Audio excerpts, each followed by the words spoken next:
I'm here with the scooter video after a long time. This time we are going to do an oil and gear oil change, and this process is applicable to most scooters, especially from the Honda and Hero stable. Unlike TVS scooters, most Hero and Honda scooters have their drain bolt on the side of the sump.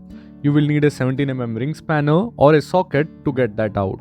It is always preferred to get that oil out from a warmed up engine, as hot engine oil is less viscous and easily flows out with better volume. This scooter was earlier running on Castrol Power 1 scooter engine oil, and this is how the oil looks after doing 4000 kilometers of running.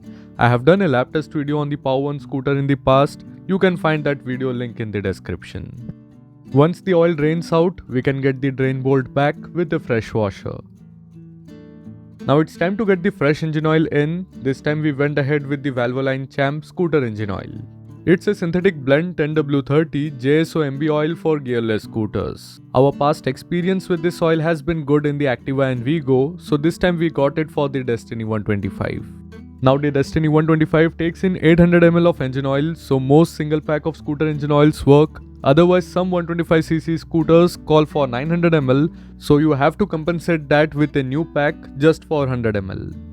After filling the engine oil, we have to make sure the oil level is right. It should be in between the minimum and maximum mark on the dipstick, and we are good to go. Coming to the transmission side, we have to work with these two 12mm bolts that marks the inlet and outlet for the transmission oil. Loose the top bolt a bit and then start removing the bottom drain bolt. Unlike motorcycles with a common sump, scooters have got this gearbox that transfers the power from the CVT to the rear wheel. And here we have got the drain bolt out and the gear oil is draining. Within 8000 kilometers from the last change, the oil has become dark, which is not what a gear oil should look like, as it is not something that deals with the direct heat from the combustion chamber.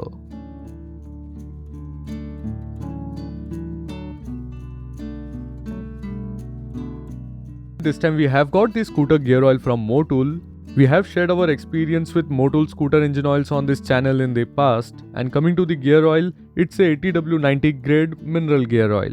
I personally find using this 80W90 grade transmission oil better than using engine oils in the transmission, which was earlier used in this scooter. Once the 120ml was pushed in the inlet, the filling bolt was fixed in, and finally we are ready to go. Depending upon the running, this transmission oils can be replaced at every alternate service or every 6000 kilometers.